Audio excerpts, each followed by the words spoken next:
My name is Mike Reeves. I'm the board chair here at the Saluda Depot Museum, and I welcome you all here. What is the Saluda Historic Depot Museum? We are a nonprofit.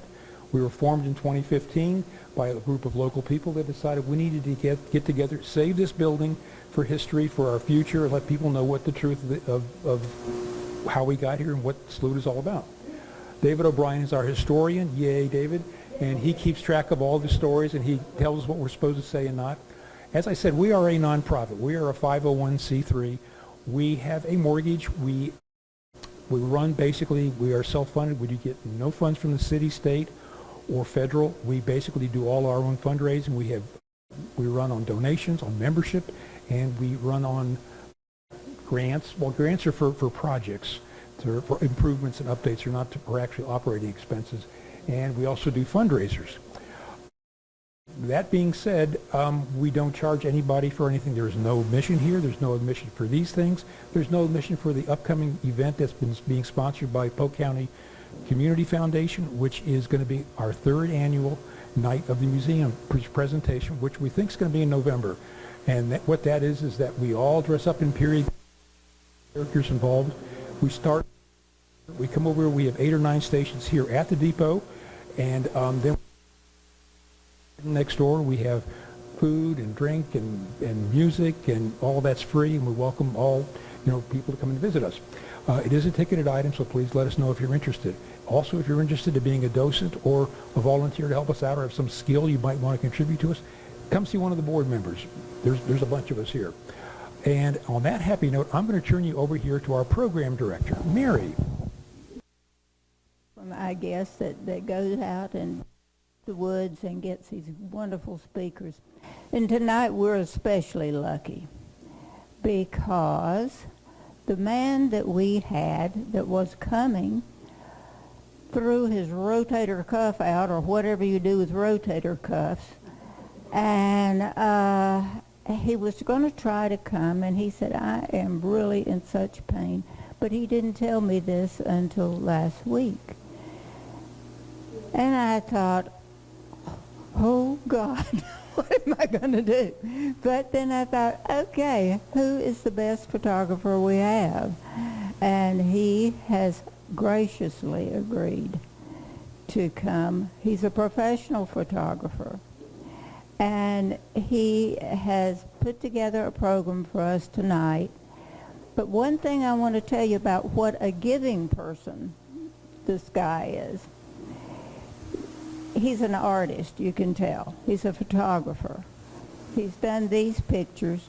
He's also, but what he does is he donates to us to try to bring that figure up of that goal. So he is donating what he would be making. But he's a professional. You can't do more than that for a group that's your friends. And Ralph, we appreciate you 13 times, but especially I owe you now for this. And thank you for coming. Ralph is an instructor. He's got a great wife who has the great attitude that her flight just got screwed over to go into Alaska, so she's sitting back there instead of in the airport. But she says she's going Monday. But Jane, we'll see what happens. Ralph, thank you so much. Well, thank you guys so much. You know what? You take that. Can you hear me okay with this lapel mic? Well, first of all, I was trying to get to Alaska today too, so I wouldn't have to do this tonight, but my flight got canceled, so here I am. We're going to do it. And also, I'm not a railroad photographer. The original photographer that's going to be here tonight is an actual railroad photographer, I understand. I do all kinds of stuff, a lot of corporate photography, a lot of scenics. Used to do weddings, but that got too much of a pain, so. But I just shoot a lot of stuff. So I agreed with Mary that I would try to pull something together tonight dealing with railroads and photography, because I've been around railroads most all my life. My father worked on the railroad down in South Carolina. He was a track foreman. And so I grew up in a railroad family, and I actually worked on the railroad myself some. You'll see a little bit of that here. So I said, okay, railroads and photography. I also wanted to do something about photography to help you maybe make better pictures with your cameras. In fact, do some of you shoot with a DSLR or even film? Does anybody remember film? Digital? Or does any of you have, oh, here it is. I don't want to knock the mic off there. We all carry these cameras around with us. So I want to talk about these a little bit too, and how you can get a couple basic things on how you can get some better photography with your cell phone camera. Actually, your little computer that has a telephone app in it is what it is. But anyway, does anybody recognize this picture up here? From right here in the depot, around the corner there, is in there. I got a couple goals tonight. One goal is to take better photographs with a bit more understanding of some basic photographic techniques. I'm going to kind of hit lightly on a couple things there. Also, a little Saluda Railroad history, just for fun. And if you're not careful, you might learn something new. So we got to be careful tonight. And enjoy and possibly critique some local Saluda, I call a railroad town, photography. Some stuff I've done around here. So tonight's train tale agenda, just some basic photographic techniques using a DSLR camera, which, did anybody say they use one of these? So I'm going to have to slide with film. The challenge, of course I grew up shooting film, but the challenge with film is you don't know what you got until you get it processed and get it back. And you can look at all your metering and all your settings. In your head you say, okay, I know how this should look. But until you get it back, you don't know exactly what you got. Here I can look at, that's not what I want. Shoot again. That's better. Let's shoot again. And you get it like you want it, So I love that. It's so much easier. But also the cell phone camera that we all have. Does anybody not have a cell phone camera? Don't answer if you don't. And then also I wanted to show you some examples of railroad and Saluda related photography. So, yes. That's a good question. It stands for digital single lens reflex. Back in the day, these were all SLRs, single lens reflex, and it just means how the light goes into the lens and goes through a prism up here and comes out. So it's a single lens and it reflects through a prism to the viewfinder, so you see exactly what you're shooting. There's no offset or anything like that. Then it went digital, so they added the D to it to go digital SLR. But we won't get much into that. One of the first things I want to share with you is to clean your lens. You would not believe, well, you would believe this, but you wouldn't believe how many pictures I see that the light is refracting in some weird ways or is foggy, because with a cell phone it's very easy to touch this lens with your fingers, and you might have just had some fried chicken or some barbecue across the street and you don't know what all's on that lens. So get you a microfiber cloth and that little lens up there, heat it up a little bit, clean it off with something very soft so you don't scratch the lens. But that's one of the key things. With the DSLR, that's not an issue because you hold these totally different, and you're really not going to get you're rarely going to get your fingers on the lens. It's different. With the cell phone, you're going to get fingerprints on there. So just make sure your lens is clean and you'll get better pictures. That's one hint I'd like to share with you. And this one, location of your lens in relation to your subject when you're doing close-up shots. For example, where's my lens on here? Is it in the very center of the camera? Anybody see? No, it's up in this corner, isn't it?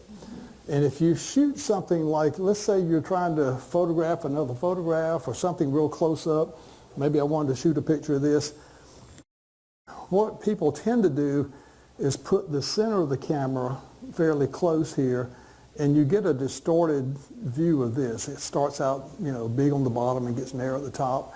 But if you remember where your lens is, just make sure the lens is directly on top of what you're shooting close up, and that'll make a huge difference. You'll get a lot better picture.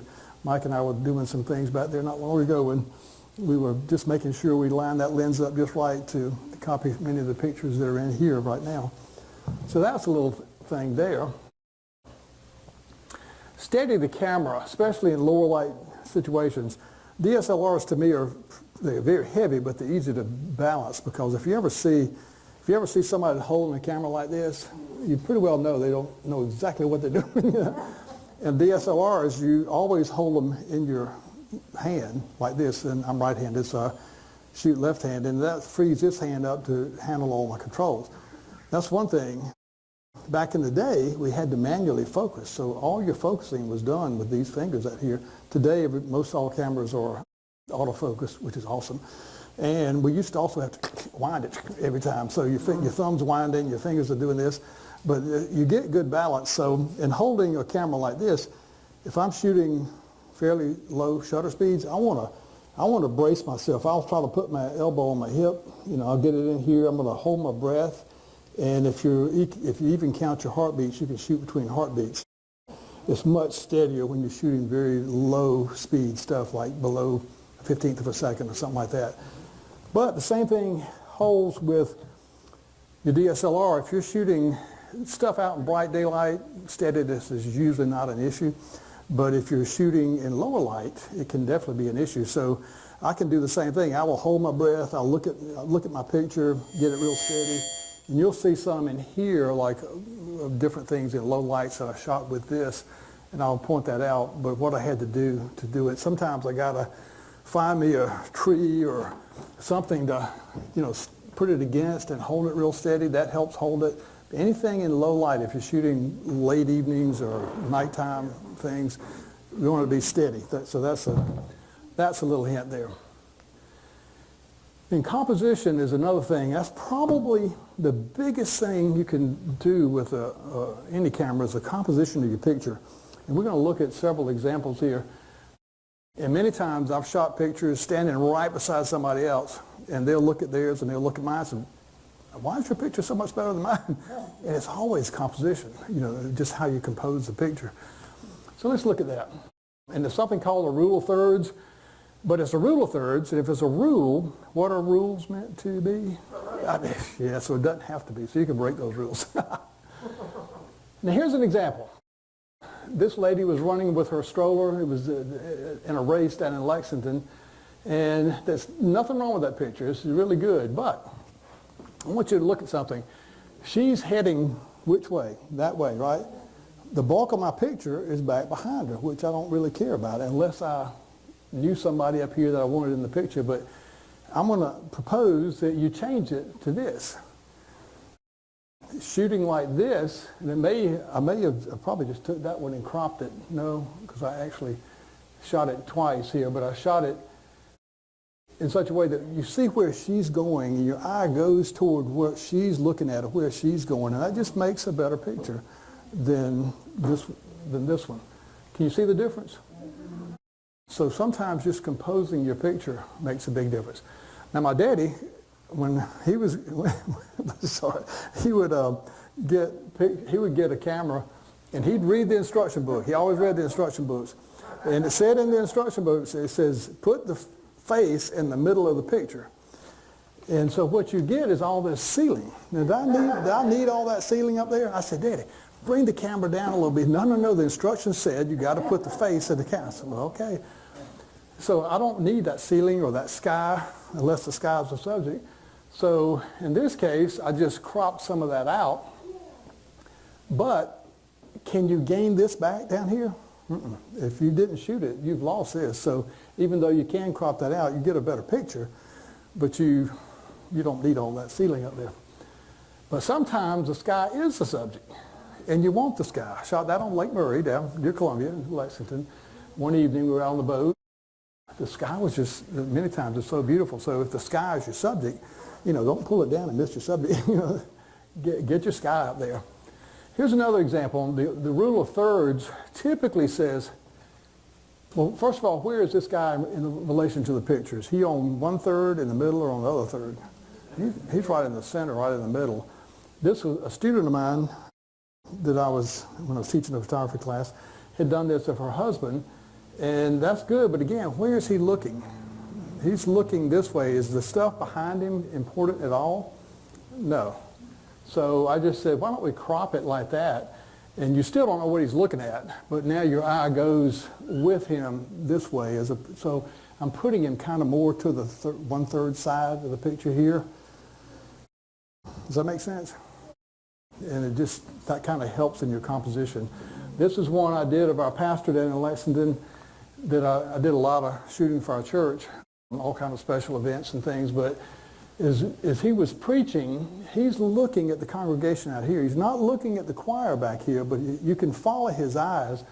And I love the symmetry of it because his eyes follow right down with the choir out to the congregation. And I didn't want to put him in the center of the picture because what was behind him didn't matter. So just throwing the camera up there, and it's just so automatic to me now to do that, but it just makes a better picture. Natural framing. We'll look at natural framing a minute. This picture, Jane and I were cycling out at Zion National Park out in Utah. Is that what that is? I wanted her in the picture. There's some beautiful scenery around, so I shot this picture. But then we were pedaling back a little ways, and I saw this. I said, "Oh, look at how the trees." But see how the trees frame that with the road and everything, and it just kind of leads your eye back to the peaks and everything. But I still wanted Jane in the picture, so you know, I got her in the picture here. I left the framing of the trees, you know, as we were shooting in there. And there's nothing wrong with any of the pictures. They all are good, but you know, when you frame it with natural framing, sometimes that can be handy. Another thing. I highly recommend Zion National Park. If you love cycling. Did you ride your bikes on Angels Landing? No. Barely hike Angels Landing. You know, too many people die out there just hiking.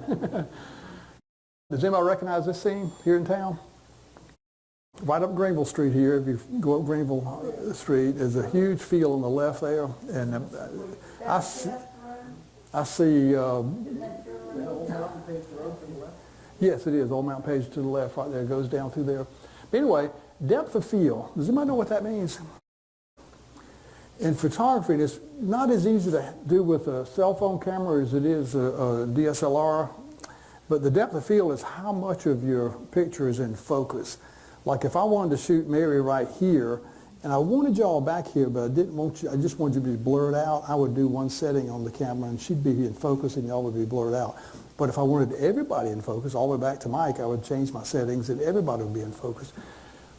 This is a deep depth of field. Everything is in focus from the front of my lens all the way back to the mountains in the background right there. But if I just wanted a shallow depth of focus, I shot, we have these fire lilies all over town. I shot this one and I did it on like an f2.8 on my camera so that blurred out the background. Now, why am I saying that? Because can you do that on this? Today you can. Almost every camera I see now has a blur setting that you could set and change the amount of blur. It's not quite the same. This is more professional than what the cell phone camera can do, but it can blur the background. So if you look at your settings on there, you'll see a blur setting, or I'm sure everybody in here has read the, well, portrait mode does it. Portrait mode is one of the modes that does that with people a lot, but then you can also have an actual blur mode that's separate from portrait that you can control how much of the background is blurred. I'm sure everybody in here has read their owner's manual, right, for this. From cover to cover, so you know how to go find that right quick. Pardon? Yeah, faces in the center. That's always. Catch all that ceiling. Now, sometimes you want the ceiling, but Hey, Ralph, hang on just a second. yes. Because we were talking about this earlier, that it's a professional setting on iPhone? Because There is. The regular setting is just portrait. So you have to On go my- into your settings. On my, what is this, a little Motorola phone? On mine it has a pro setting, and most of them have pro settings. So on the pro setting, you can change your shutter speed, you can change your depth of field to some degree. Depth of field is very hard to change. It uses a computer chip in here to really mimic that because you don't have that depth in your camera. Everything's done on a little computer chip. But you can change your shutter speed, which I'll show you some things soon, and what a difference that can make. But even for someone like me, the reason I bring it up is because I don't know all those settings, but portrait does this really well. Portrait does do that. So find your portrait mode on your phone, take pictures of each other, try it and see how it blurs that background out. If the background's important and you need that in there, don't use portrait mode, just use a regular mode. Is that only on the newer phones? Probably in the last 5 or 6 years, probably. Yeah. Yeah, you know, there's a phone hanging on the wall in there, the old crank. I don't think it's on that old crank phone. No, yeah, but. Now this is one I shot too. Now I'm using a moderate depth of field here. I want to, this is at that same place we just saw in the other picture. I was shooting my motorcycle there. Kevin, that's the one you wanted, right? But I wanted the background not to be totally blurred out. I wanted it to be seen, but a little bit blurred. So I can, on this camera, I can change that. Now, on this one with the blur mode, not the portrait mode, I can change how much I blur the background, which is kind of neat. But you see the effect that gives you? Your subject, which was the motorcycle, is nice and sharp. Background is there, very visible. You know what it is, where it is, but it's not totally sharp. Now let's talk about shutter speed. How long the shutter is open. I want everybody to do this. Put your two hands together like that in front of your face. And then we're going to pretend that's the shutter and your face is the film, or maybe the sensor these days. And just open your hands like this and it's letting light come into your face to your sensor. And then you close them back and you've just taken a picture. Now do it again, but do it real fast, like that. And you just let a lot less light in, and faster shutter speed catches action better. Slow shutter speed gets a lot more light in. If there's action, if there's movement, it will blur, or you can really use that to your advantage. A fast shutter speed will keep it from blurring. So here, I chose a 1/125th of a second. In other words, if that was open for a second. If it, there might be, I could get 125 of those in 1 second. That's 1/125th of a second. Or, that's not real fast. Some of the cameras now go up to 8,000 per second. If you can imagine that. My camera only shoots up to, I think, 2,000 per second. But anyway, I shot this at 1/125th of a second because I wanted the drumsticks, which were moving fast, to not be blurred out where you didn't see them. I wanted you to see them, but I wanted you to see the action and the movement in that particular one. And I had actually gone to that concert.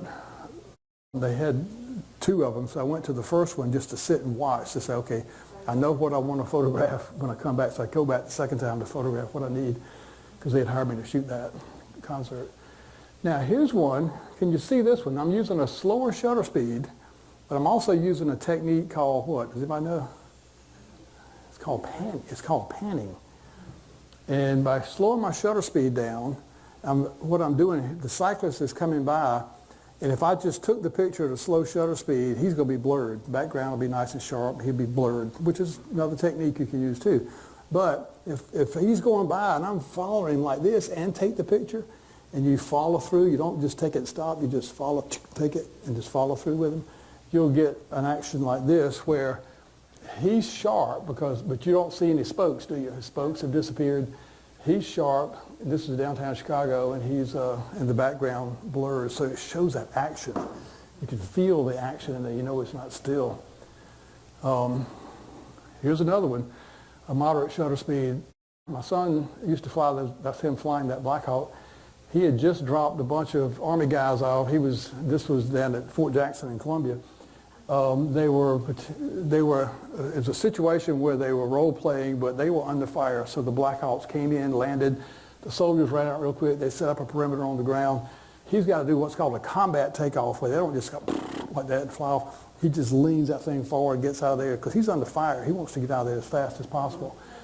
But notice the blades on the Black Hawk. I wanted to show a little action, but if I went with too slow of a shutter speed, you wouldn't even see them. It'd be like a helicopter with no blades. If I went too fast, it would stop them like that. You couldn't even tell they were moving. Of course, he's flying, so you'd know he's moving. But that was, I probably shot that about I don't remember right now, probably about 1/80th of a second to get some blur in there, but not totally. And then this one, anybody recognize this one? Coming up from Tryon, up the dirt road. Yeah, that's Pearson Falls. That one I sat on a tripod. Actually, I think I shot that one with my cell phone. And I held it against a tree on a slower shutter speed. But notice what is moving in the picture. Everything else is still, but the water's moving in it, so it slows it gives that angel hair effect. This happened to be right at sunset, so the sun was setting right on top of the waterfall. But it gives this nice angel hair effect. And with the sun setting up there, it heats the water up so you take a shower down and go, hot water. Yeah, not really. Yeah. But I love shooting waterfalls with slow shutter speeds and getting the, yes, Dan? You said you were using, I was there, I don't remember which camera, but you were using self-mode. How do you change shutter speed? Go to Pro mode, you can change your shutter speed in there. It's in the Pro mode. Pro meaning professional mode. And it gives you all the settings that you, well, not all, but the key settings that you would have in a DSLR. You can slow the shutter speed down. Okay, now here's one shot with, this is my son again, the same guy flying the Black Hawk, but he's flying it, riding the motorcycle now. And can you tell whether I shot that with a fast shutter speed or a slow shutter speed as you look at it? Fast. What are the clues that give you that idea? You can see the spokes, they're standing. Well, maybe he's just standing still. Maybe he's not even moving. There's no kickstand down, his foot's not down, so I'm assuming he's moving, but yet I shot it with a real fast shutter speed, probably 1/250th of a second, and it caught him like that. Now, on the other hand, I shot the exact same scene with a slow shutter speed, probably a 60th of a second, if I remember correctly. But again, I'm panning with him, so as he goes by, I'm just moving the camera, I take it as he goes by, and you notice the difference. You see the background blurred, which over there is straight, it's nice and sharp. You just see kind of the blur where the spokes are, and it just again gives you that action feeling as you see the picture. You know he's moving. The other one, I think he's moving. I'm not 100% sure. Oh yeah, no kickstand. He's probably moving. You know, so it's a little bit different there. Now let's look at some based on what we just learned. Did anybody learn anything? Was that helpful at all? Good. Based on what we just learned, let's look at some railroad-related photography, I call it. And we're going to look at several things here related to railroads, because I don't go shoot a lot of trains. I'm not around a lot of trains like a professional railroad photographer would be, but I've been around some, so I do shoot some, and other things too. But locomotives, we want to look at something called the Saluda Grade. That's like when you graduate elementary school, don't you get that grade? So that's the Saluda, is that, no, something else, never mind. We're also going to look at right-of-way maintenance. Why would that be important? Somebody's got to maintain that track. If you're going to ride a train on it, it's got to be maintained. So we'll look at a couple things there, shots I got. Some train rides. We'll take a train ride, and we'll look at a few rails to trails, like there's a great one down in Greenville. We were just talking about the Swamp Rabbit Trail. There's a creeper trail in Virginia, the Virginia Creeper Trail. There's the one over in isothermal one that's over toward Ruffton. We just call it Ruffton. It's hard to say that. And we're going to look at something called the Saluda Depot Museum. I'm not real sure what that is, but we'll see what might be in there. Now, looking at a train, locomotives.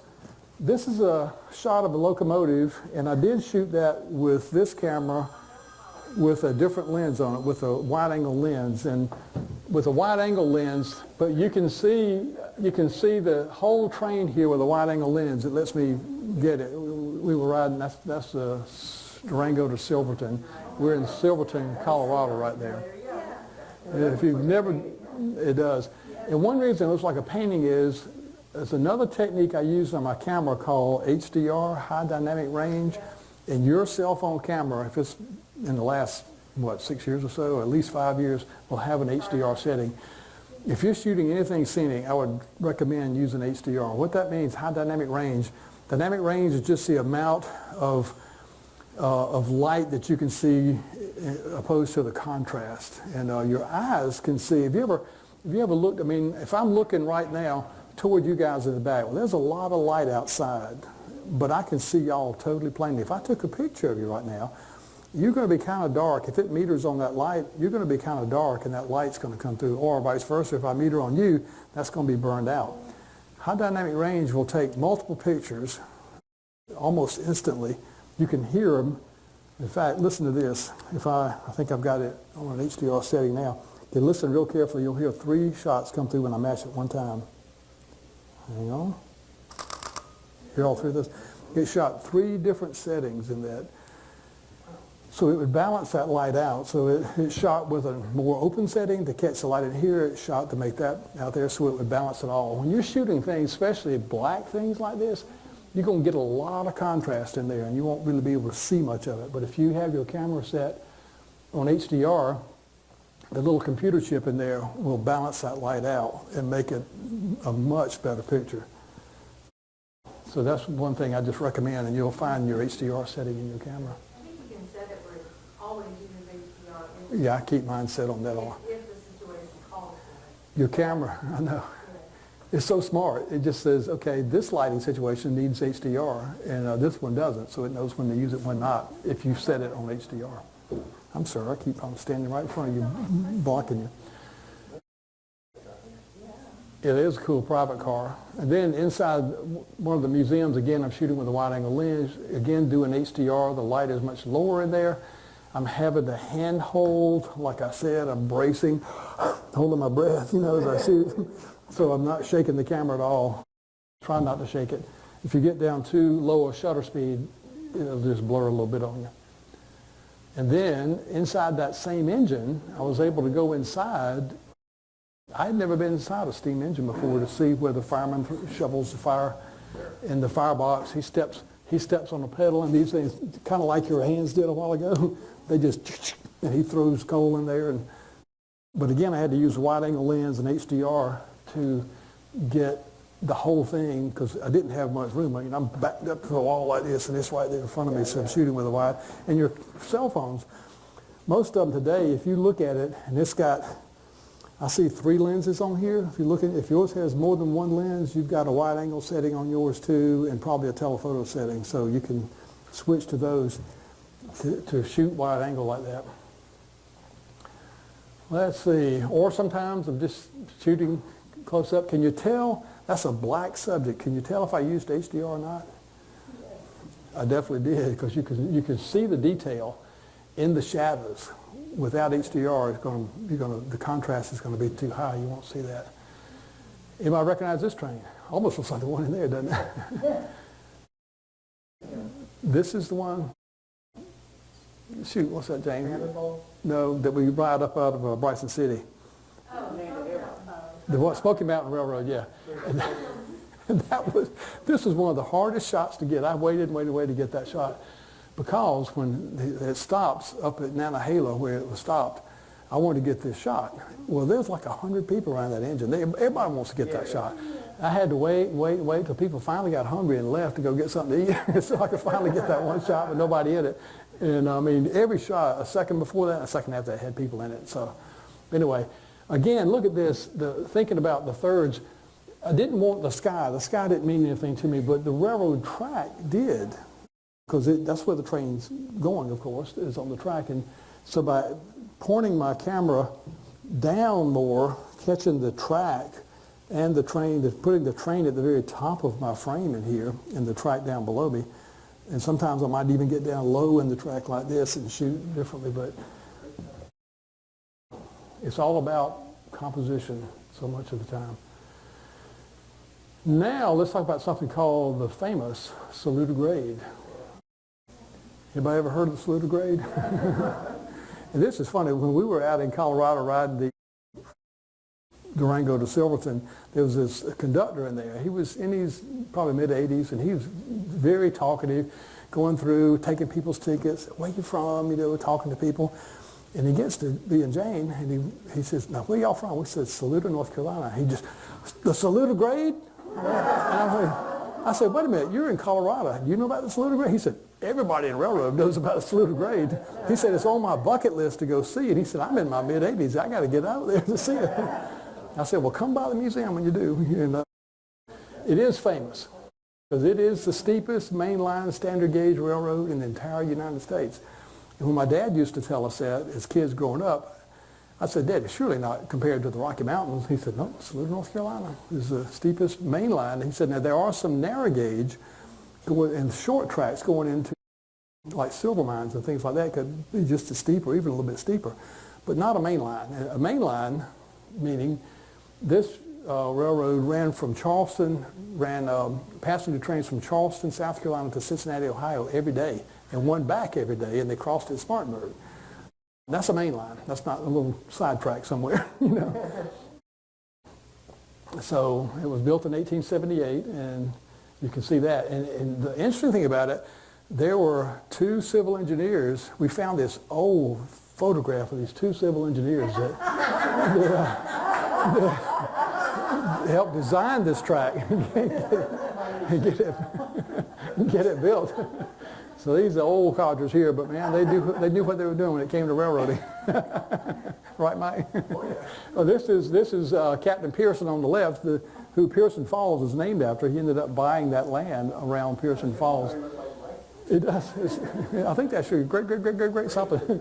And then this is Colonel Thaddeus Coleman on the right, that was one of the civil engineers who had also helped design the one up around Old Fort and Ridgecrest, then all the loops and stuff. And they couldn't do the loops and all here, but come to the event we have in October and you'll learn more about how that was done.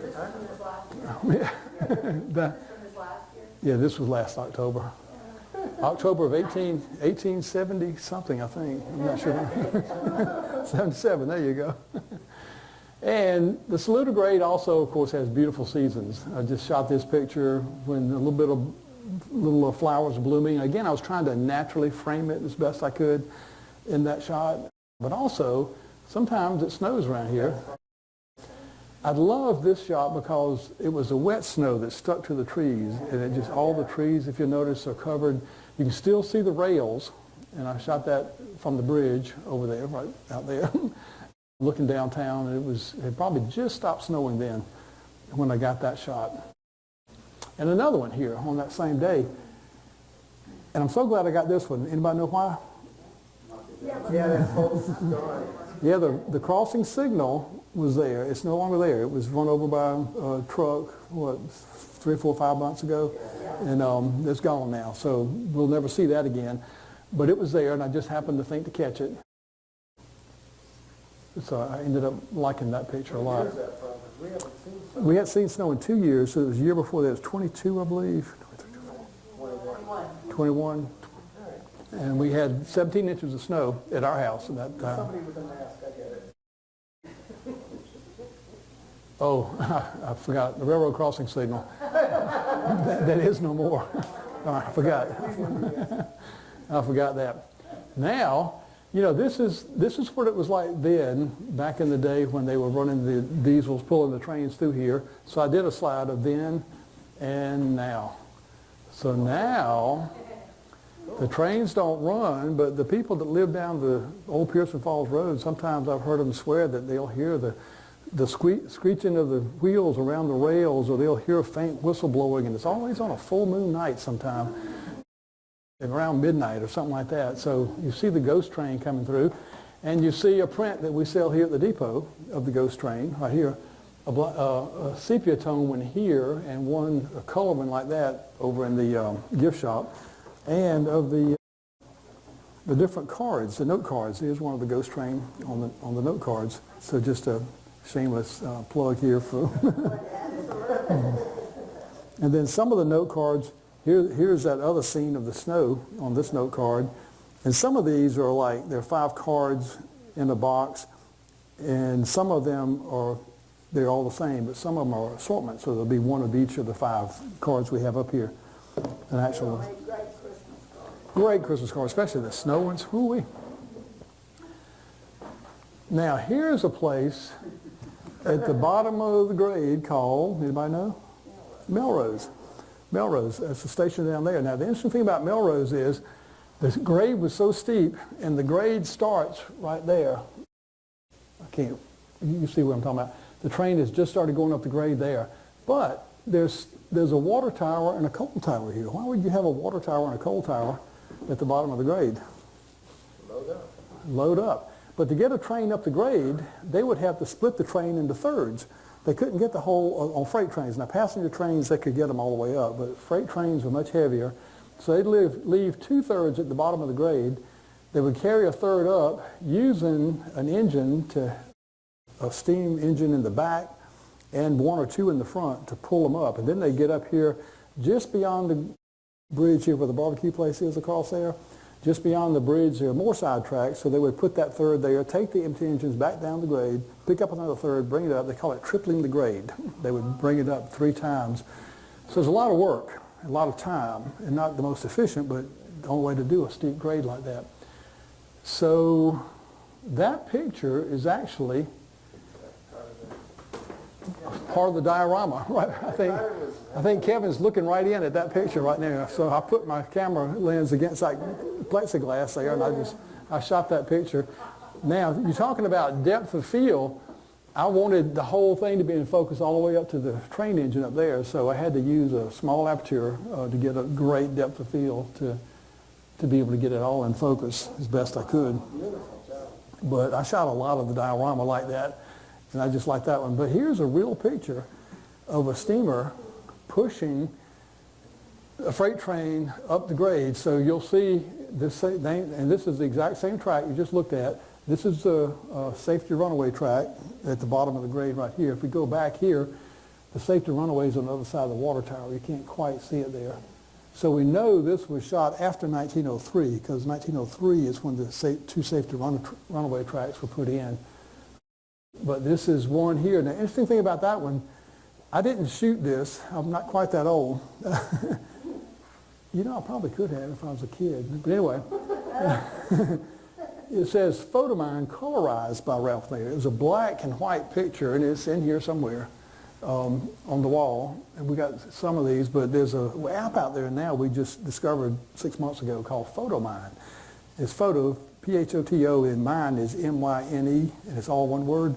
But you can copy pictures, slides, negatives, all kind of things, and you can colorize them if they're black and white. So I just hit the colorize button, the computer looks at it, and it says, dun, dun, dun, dun, dun. In about 10 seconds it pops up in color. So that was black and white, and now it's color. That was on your phone? That was on my phone, yes. This was done with a cell phone. I mean, I was copying another picture that's in here somewhere. And then here was the magic part about it. It goes up as a steam engine, comes back as a diesel. You know, it's like some kind of magic took place there. I'm not sure what. Now he's coming down the grade, and if you look right in front of the engine, off to his right is the runaway track, the safety runaway track. And of course, it always stayed switched to the runaway track unless he was under control, and he would signal the switchman that he was under control, and he would switch it to the main line, let him go on down. That's a whole nother story. Come to the depot sometime, we'll tell you all about it, how that works. Now we're going to look at a little bit of right-of-way maintenance. Does anybody recognize that scene? That is from a model we have in there, but it's a couple things about it. It says, one, it says Pace's Gap. I thought this was Saluda. What's that about? Yeah, it was Pace's Gap until when? 1881 is when they changed it to Saluda. So it was just a crossroads, a drover's paths where they would drive cattle and pigs and turkeys down the mountain until they got the railroad in here. The other thing it says, this was Southern Railway, later became Norfolk Southern, but it says, welcome to S&A Railway. What does that mean? Spartanburg and Asheville. It started out as a Spartanburg and Asheville Railroad. Came here, so I just, again, with the camera, I did a close-up of one of the models in there, you know, just trying to. That guy laying down on the track. He was tired. You know, he was taking a break. Is that Monty or Rick? And here's another thing, too. This was actually the July 4th, representing July 4th of 1878 when they first brought the first train up here. And they were still, you know, it took them, another year to build it on to Hendersonville. So it stopped here for a while. But it was convict labor building it. And in September, the speaker here is going to be the mayor of Marion, who has written all kind of things and videoed all kind of things about the convict labor that built the track. So be sure and come back and visit with him too when he talks here in September, I believe. Now, do the tracks need maintenance, you think? You know, we get some heavy rains up here and floods. So that's a washout, but if there's a washout ahead or if there are men working on the railroad ahead, does anybody know what that is? It looks like it's about the size of a fig Newton. It's called a torpedo. And I'm going to give you a little bit bigger picture of it here. But it's got lead straps that wrap around the rail, and my daddy used to use them all the time. But when they'd be working, they would set those out because they didn't have radios in those days. They didn't have those until, 20 years ago, 25 years ago. So the train would run over those. There's a little bit of dynamite in there, and it makes such a loud explosion when the train runs over it. And they would sometimes they would put them in codes that have one, then they'd go down and put like two more back to back. And when the train hits them, no matter how loud it is in that engine, he hears that bam, bam, bam. So he knows, based on the code, what's ahead. The worker's working, or the bridge out, or the track's out, or something like that. And they call torpedoes. And that's, I think they still use them, but I'm not 100% sure because they use radios all the time, but they must have a backup in case the radio's batteries die or something. Anyway. So it's just they run over in the compression? The compression when the train hits it. Kind of like smashing a penny. If you put it on the track, if you put one of those on the track, it makes a loud kaboom. And the engineer can hear it.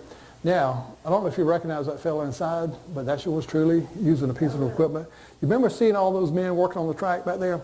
Like, there'll be a dozen or even 20 men lining track, making the track level and everything. But now, they have machines. That's me running one of them, and those machines are so amazing. This is a newer version of that same machine.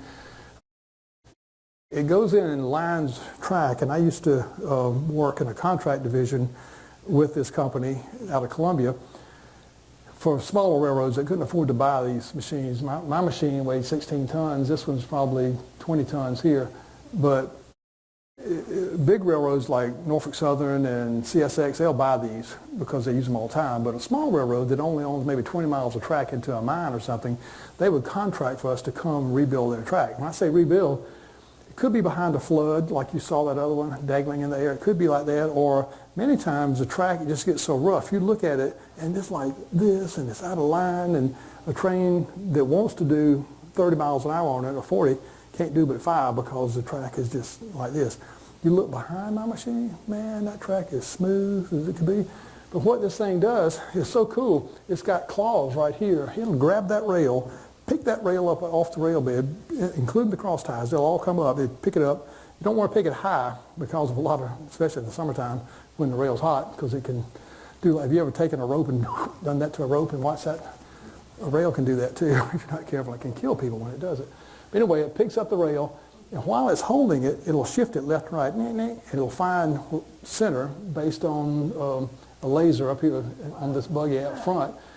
And this is called a shadow board. So as it shifts, the laser is beaming back from the front to the back.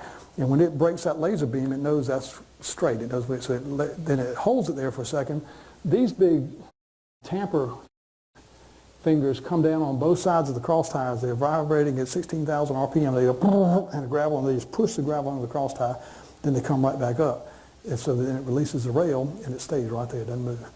And so behind me, as smooth as it can be, that train can now do whatever speed it needs to do. In front of it, it's all, and me running that could take the place of almost 20 men. Can you believe that? Amazing the difference.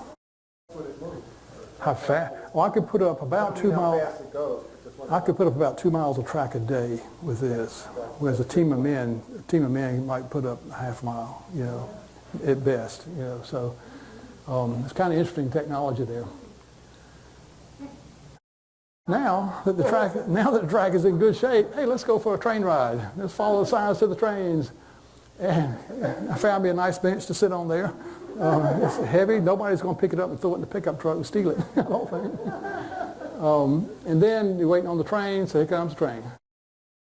So again, that was the Durango to Silverton on that particular one. Now this picture I found recently. This is my dad right here. You can tell it's an old picture. My dad's sitting here, my grandmother here, my mom right there. And I think this is on the Carolina Special coming up this way to Asheville, because we would, since Daddy worked on the railroad, we had railroad passes and we often traveled by rail. But this is one of those cases where maybe the ceiling is part of what I want in this picture, because it's an interesting ceiling, the way train car ceilings are made. So I like the fact that I probably shot it, come to think of it, with my little Brownie Instamatic camera. I bet you I did. And I bet I did. That was probably, yeah, I'm gonna guess maybe 65-ish, something like that. And then a little more modern train here. This was, we were riding to the Grand Canyon on this train here. And when you can see how happy we are, we're happy, having a good time. Nothing can spoil our trip except the daggum train robber. He comes in, he comes in and robs the daggum train. So, yeah, that was before COVID. So today, it's not uncommon. Everybody robs a train today. And then, again, just looking at our photograph, this is the one out of Bryson City. Which one is it? What's it called again? Great Smoky Mountain Railroad, yeah. But again, look at it. I'm trying to do, it's just natural, the rule of thirds again, that my train is curving. I'm waiting until he's curving so I can see him out the window, going around the curve. I wanted something like the river. Sometimes it's just woods, but the river is in there, but the train's on the left. So again, the composition ends up being a good part of the picture. Same thing with the depot in Durango. It's just a beautiful depot and a beautiful place. So if you're ever out that way, go ride it. And this is the car we actually rode in. It's from the late 1800s, I think. But this was our car. And the cool thing about it was the last car, so it allowed me, as the train is going around the curves, to be able to see the train and the engine pulling around there in the river and frame pictures like I want to. Now, going back up, does anybody know what this lantern is for up here? Right there, on the back corner. It's a lantern. Lantern. Yeah. That's the end of the car. You would think that's the end of the car, and it is, but it also was a place, this was a rainy day, I could put my camera under the lantern and keep the rain off of it while I was shooting. So I think that was the real reason for it, wasn't it? They put it in there for me. And then, you know, there's some high cliffs along there, so you can really see how high we are above the river here, right on the edge of the rocks. And this is a narrow gauge railway up there, 3 feet wide. So when I look at those little bit of rails, I'm like, oh, I hope this thing don't turn over. You can go rolling down there. But again, look at the framing of that. I've got the frame up here. I wanted the river in the picture. I wanted the train in the picture. I wanted the mountains in there. So I'm framing it to get all that in there. Now, saying that, you see this rail here. What looks different about this rail? Yeah, no, it's not a cog rail. You might think it's a cog rail, but it's not a cog. If it's a cog rail, it's going to have what are you saying there? If you're going for real steep grade, you can have a rail in the middle that's got gears in it, cogs in it, so the train has a different wheel up underneath it that can pull real steep grades. But this one, you'll find these on bridges and where there are cliffs off the side, because if the train jumps the track and this wheel comes off, it's made to catch this rail here and keep it from tumbling on over. And so he'll jump the track, but he'll stay running right along here. He won't jump over. That's its intent. And then in the background, you see that little motor car back there? He would follow 300 or 400 yards behind us. And I asked the guy, I said, what's that guy doing back there following us all the way? He said, oh, they put out the fires that we create along the way. Because in Colorado, you start a fire, and it could be sparks from the rails and the wheels, or it could be from the oil burning now instead of coal, but back in the day it was a lot of cinders, but they follow and put out fires. I said, oh, that's interesting. And it was raining that day. And he said, but yeah, we still start fires in the rain. The end of the train ride, because you're looking at Silverton here, we're getting ready to pull out, and I'm looking out the back of the car, so I say that's the end of the train ride. So let's look at some rails to trails across the country real quick. This is at the Creeper Trail up in Virginia, the Virginia Creeper they call it. Beautiful trail that I love to ride. And you can see even the old trestles there, they pave them, not pave, they board them and all for riding bicycles and jogging and pushing strollers and all that kind of stuff. But these, I especially love these curved ones like that. There's Jane. One part, this is right in the middle of the trail from Abington to White Top Mountain. This is called Damascus, a little town called Damascus in the middle. And Damascus is also on the Appalachian Trail, so it's a big stopover on the AT for hikers. But so you got a lot of cyclists and a lot of hikers in town. It's just a really cool place. And then there are two happy cyclists just having a good old time right by the river there, taking a little break in the shade. And again, you can see the curve of the bridge, and this is not over a river, it's just a big, beautiful bridge there. And, Curves. yeah. we're coming to that, and the caboose is at the what part of the train? The end, yeah, so that's going to be the end of the rail to trail part, except if you come back sometimes at midnight, you never know what you might see. Might be another ghost train coming along. So you just can't ever tell. And then we're going to go to this place called the 1903 Saluda Historic Depot. We're going to catch a few shots in here. There's old engineer Pitt Ballou. In fact, he talks about him. Is that him over there? Yeah, in the corner. And it talks about him right up here. He's the one that is credited with coming up with the idea for the runaway tracks to save the lives, because prior to 1903, they'd already had, well, by 1903, they had, let's see, a total of 14 wrecks that killed 27 railroad men, never passengers, always railroad men, but that's part of the skit we do in October, so y'all come back for that and enjoy that too. Remember what I said about the lens? Trying to make sure your lens is even with your subject if you can and not offset. That one, I was using this camera, but I had to get on a step ladder out here on the sidewalk to get up high enough to kind of balance that. If I didn't, I'd be looking up at the depot and it would distort it, you know? So I got on a step ladder out there to try to shoot that one and get the corner and everything. And I just like the way that one turned out. Oh, that's on one of the cards here too, I think. Yeah, it's on that card right there.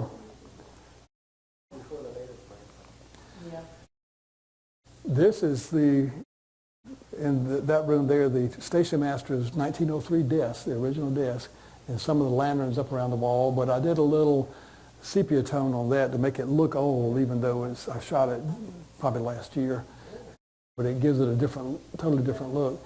What I wish I'd done differently, and I didn't, and I'll probably reshoot it, is used a narrower depth of field so my stuff outside would be not recognizable. I would want to just focus on what's inside. So I will end up reshooting that one. This one was shot with my cell phone when we were having the Christmas time tree. I wanted to catch the Christmas tree in the window in there. So I happened to have that camera with me at all times and caught that one and I liked it. And then we have some passengers waiting on the train there. In fact, I believe that's Henry Ford's wife on the left, and the lady on the right is Orla Wilbur Wright's cousin. And one was heading to Charleston and the other one was heading to Cincinnati, and they ended up crossing here and meeting and having a nice conversation. So, waiting on the train, right? And then here's another one. That one, that's the same as this black and white print here. I've got color versions of that and black and white too. Beautiful day. That same day with the snow when I was shooting the other ones. There's so many pretty things to shoot. And then, right here we have the depot, and that's the bay window where the station master can sit and look out both ways, right there. And then, if you live in Tryon and want to get up to Saluda, you can buy you a train ticket. And I think when I read this one in the book, it was 19 cents to ride from there to Saluda on that ticket right there. And that ticket's in here somewhere because I photographed it. So you're waiting right there, but then once you get a ticket, what do you need next? The train. You need the train. So here comes the train. So the little model is in there. And then as we draw to a close here tonight, it makes me think of what was that song with the Beverly Hillbillies when they ended the show? Yeah, now it's time to say goodbye. So now it's time to say goodbye to all of us here at the depot, I guess. But anyway, thank y'all. I hope that you learned a little bit from that and enjoyed it.